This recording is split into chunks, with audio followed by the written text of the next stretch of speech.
isang lihim, isang kaalamang matagal nang ginagamit ng mayayaman at makapangyarihan.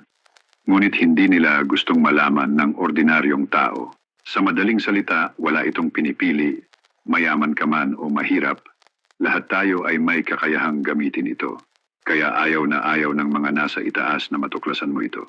Si Napoleon Hill, Albert Einstein, pati na si Jesucristo, lahat sila ay may malalalim na pahiwatig tungkol sa sikretong ito. Ngunit pilit itong ikinukubli ng mga makapangyarihan. Ayaw nilang malaman natin ang katotohanan ito. Kaya naman binibigyan nila tayo ng mga distraksyon, gaya ng Facebook, TikTok, at iba pang platform na nakakaubos ng oras at atensyon natin. Ginagamit nila ang mga distraksyong ito upang magamit natin ang code sa maling paraan. Isang paraan na mas kapaki-pakinabang sa kanila kaysa sa atin. Mas madali nila tayong makokontrol kapag hindi natin alam kung paano gamitin ang tunay na kapangyarihan ng ating isipan. Ngayon, subukan mong isipin ito. Ano ang mangyayari kung wala kang cellphone at tahimik kang nakaupo sa isang tabi? Lilipad ang isip mo. Magsisimula kang makaisip ng mga ideya. Magsisimula kang visualize. May excite ka. At dahil dito, magagamit mo ang tinatawag nilang the law of attraction. Kahit hindi mo namamalayan. Hindi ito isang fairy tale o katang-isip lang. Mismong mga siyentipiko, mga dalubhasa, at maging si Jesucristo mismo ay nagbigay ng pahiwatig tungkol dito. Mababanggit ito sa Biblia, sa Quran, sa Hindu at Buddhist teachings. Pero bakit? Bakit ayaw nilang malaman natin ito? Dahil kapag naging aware ka, kapag nalaman mo ang sikreto ng batas na ito, mababago ang buhay mo. Hindi ka na nila makokontrol. At lahat ng gusto mo, maaari mong makuha. Oo, lahat. Walang imposible. Noong unang panahon, ang paglalakbay ay nangangailangan ng kabayo. Pero ngayon, may lumilipad na sasakyan na tayo at nais na nating sakupin ang ibang planeta. Kung nabuhay ka noong unang panahon, siguradong iisipin mong imposible ang mga bagay na ito. Pero ngayon, posible na. Kaya kung maiintindihan mo kung paano gumagana ang batas na ito, walang imposible, walang limitasyon. Pero ang tanong, handa ka bang marinig ang katotohanan? Ako si Watari, isang ordinaryong tao. At sa videong ito, ipapaliwanag ko sa iyo kung paano gumagana ang tinatawag nilang The Law of Attraction. Sa librong The Secret ni Rhonda Byrne, inilahad ang isang pangkalahatang batas na palaging gumagana, ang The Law of Attraction. Ang batas na ito ay nagsasabing kung ano ang iniisip mo, iyon ang ina-attract mo, positibo man o negatibo. Isang simpleng halimbawa, naisip mong malilate ka sa trabaho dahil iniisip mo ito. Nakakaramdam ka ng takot at kaba. Dahil sa emosyon na ito, nagsisimulang mag-react ang katawan mo. Nagkakataranta ka, nagmamadali. At kung minsan pa nga ay napapamura o sinisisi ang ibang tao. Sa pagmamadali, may naiwan kang mahalagang gamit kaya kailangan mo pang bumalik, na lalo pang nagpapainit ng ulo mo. Habang patuloy kang naiinis at nag-iisip ng negatibo, biglang may sumunod pang problema, na flat ang gulong ng sasakyan mo. Dahil dito, lalo kang napapamura at nasasabi sa sarili mong, napakamalas ko ngayong araw, nakaka-relate ka ba? Halos lahat tayo ay nakaranas na ng ganito. Minsan, hindi natin namamalayan na tayo mismo ang nag-a-attract ng sunod-sunod na kamalasan dahil sa ating iniisip at nararamdaman. Nang matutunan ko ang The Law of Attraction, napagtanto kong napaka-powerful ng isip natin. Kung ano ang iniisip natin at nilalagyan ng emosyon, iyon mismo ang ipinapadala ng universe o ng Diyos sa atin. Ang problema, maraming tao ang hindi ito alam at madalas itong ginagamit sa maling paraan. May isang personal na karanasan ako na nagpapatunay kung paano ito gumagana. Isa akong OFW sa Saudi Arabia. At sa trabaho namin, kanya-kanyang dala ng pagkain ng bawat lahi. 3 lang kaming Pilipino sa grupo namin. Kaya madalas ay kanya-kanya kami ng diskarte sa pagkain. Isang araw, pagod na pagod ako sa trabaho at sobrang gutom. Pero ang dala ko lang ay sinaing, walang ulam. Nakakita ako ng toyo at mantika na pinagprituhan ng manok. Sa gutom ko, binuhos ko ang mantika sa kanin. Nilagyan ng kaunting toyo at minasa ko ito gamit ang aking mga kamay. Sinubo ko ito at ninamnam ng mabuti. Tila ba isang napakasarap na pagkain. Habang kumakain, ramdam ko ang satisfaction at pasasalamat. Kahit simpleng pagkain lang yon, pakiramdam ko ay busog at masaya ako. Habang tinatapos ko ang pagkain, may biglang kumatok sa pinto. Isa itong Nepali. At may dala siyang mongo at chicken curry para ibigay sa akin. Napangiti ako at natawa sa sarili ko. Totoo nga ang the law of attraction. Nagpapasalamat ako at naramdaman kong sagana ako. Kaya dumating talaga ang biyaya, ang aral ng kwentong ito. Kung napansin mo, nagkakaroon ng mas marami ang taong meron at lalo namang nawawala ng taong wala. Bakit? Kasi ang mga taong meron, masaya at nagpapasalamat sila sa kung anong mayroon sila. Samantalang ang mga taong wala, punong-puno ng negatibong enerhiya. Madali silang magalit. Laging nagrereklamo at sinisisi ang iba sa kanilang sitwasyon. Kaya kung gusto mong umunlad sa buhay, matutong magpasalamat at pahalagahan ang kahit maliit na biyaya. Dahil sa tuwing nagpapasalamat ka, mas marami pang pagpapala ang darating sa iyo. Naranasan mo na rin ba ito? Ikaw, paano mo ginagamit ang the law of attraction sa buhay mo? Si Albert Einstein ay hindi direktang nagturo ng law of attraction. Ngunit ang kanyang mga teorya at pananaw sa agham ay madalas ginagamit bilang suporta sa konseptong ito.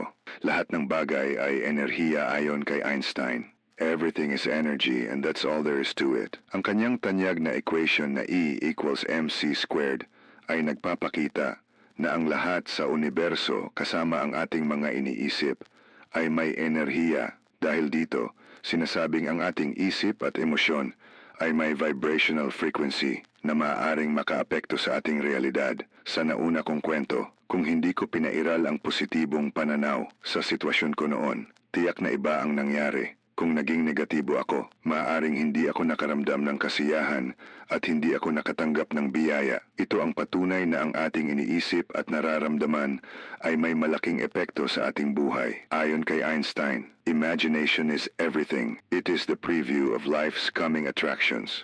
Ayon sa law of attraction, ang visualization o paggamit ng imahinasyon ay isang mahalagang hakbang sa paglikha ng tagumpay. Naniniwala si Einstein na ang imahinasyon ay mas mahalaga kaysa sa kaalaman dahil ito ang nagbubukas ng posibilidad sa hinaharap. Maaari nating ipaliwanag ito gamit ang kwento mula sa librong Rich Dad, Poor Dad ni Robert Kiyosaki. May dalawang bata na parehong gustong bumili ng cellphone, ngunit mahal ito. Unang bata, nang makita ang presyo, agad niyang sinabi, "Hindi ko kayang bilhin ito." Dahil dito, nagsara ang kanyang isip sa posibilidad at hindi na siya nag-isip ng paraan upang makuha ang gusto niya.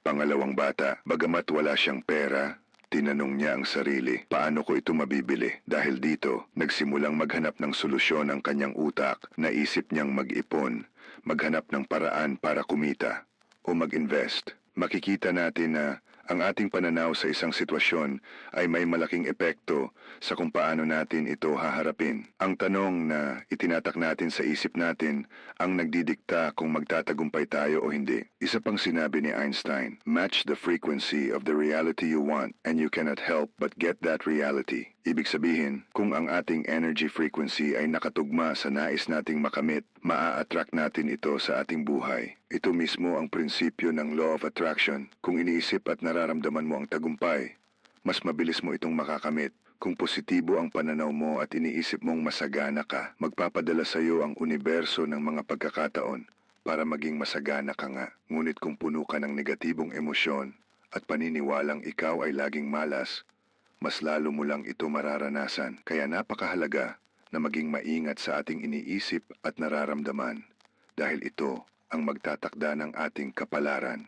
Alam mo bang ang law of attraction ay hindi isang bagong konsepto? Matagal na itong ibinahagi sa atin. Kung babalikan natin ang Biblia, si Jesus mismo ang nagturo nito. Mateo 21:22, anumang hingin ninyo sa panalangin, kung naniniwala kayong matatanggap ninyo, ito ay ipagkakaloob sa inyo. Nakita mo ba ang sikreto? Hindi lang simpleng panalangin, kundi paniniwala. Dahil kung hindi mo ito lubos na pinaniniwalaan, hindi ito mangyayari. Isipin mo si Pedro nung lumakad siya sa tubig. Naniwala siya, kaya nagawa niya. Pero noong napuno siya ng takot, lumubog siya.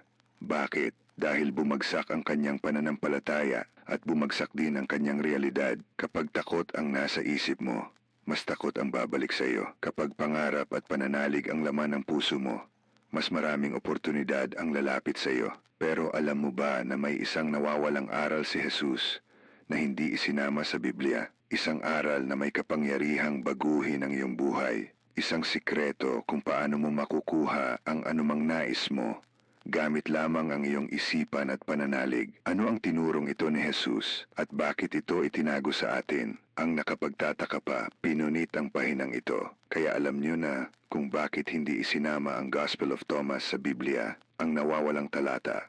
The Gospel of Thomas, sa isang sinaunang teksto na tinatawag na The Gospel of Thomas, may isang nakakagulat na pahayag si Jesus.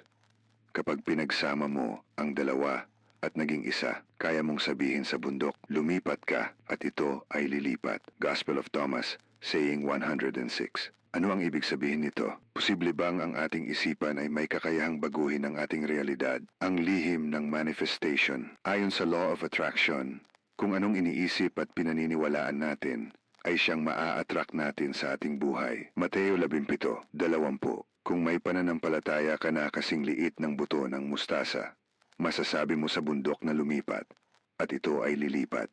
Ano ang sikreto? Dalawa na nagiging isa. Ang pagsasanib ng iyong isipan at emosyon. Ang bundok, sumisimbolo sa mga hadlang sa buhay. Kapag natutunan mong gamitin ang kapangyarihan ng pananalig at tamang pag-iisip, kaya mong malampasan ang kahit anong pagsubok.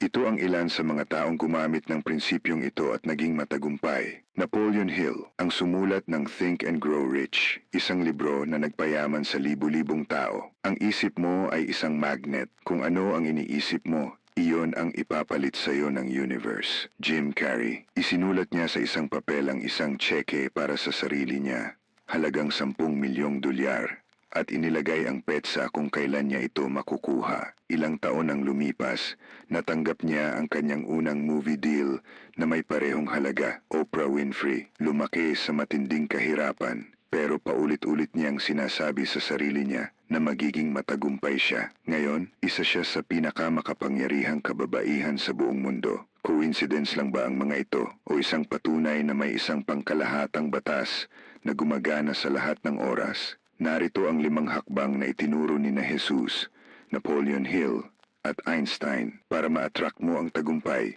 Una, linawin ang gusto mo. Hindi sapat ang gusto kong yumaman. Kailangan mo ng detalyadong pananaw.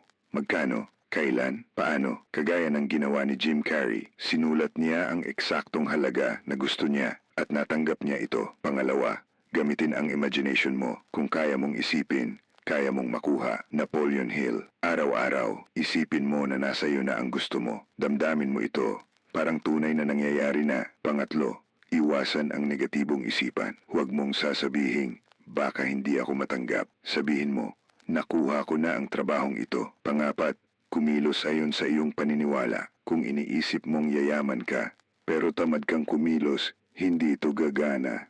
Kailangan mong magtrabaho ayon sa iyong paniniwala. Panglima, magpasalamat. Ang gratitude ay isang napakalakas na enerhiya. Kapag nagpapasalamat ka, kahit wala pa sa iyo ang gusto mo, para mo nang sinasabi sa universe na handa ka nang tanggapin ito. Sa oras na ito, may 2 landas sa harapan mo. Ang landas ng dating pag-iisip, puno ng takot, duda, at limitasyon, o ang landas ng paniniwala kung saan may kakayahan kang likhain ang buhay na gusto mo. Alin ang pipiliin mo? Kung gusto mong subukan ang Law of Attraction, narito ang challenge ko para sa iyo. Sa loob ng 1 linggo, gawin ang 5 hakbang na itinuro ko. Isulat mo ang gusto mong mangyari. Isipin mo ito araw-araw. At kung may magbago sa buhay mo, i-comment mo ito dito. Kung may natutunan ka sa video na ito, i-like at i-share natin sa iba. Huwag mong hayaang manatili sa iyo lang ang lihim na ito. At kung gusto mong malaman pa ang iba pang tagong kaalaman na maaaring baguhin ang buhay mo, mag-subscribe ka na.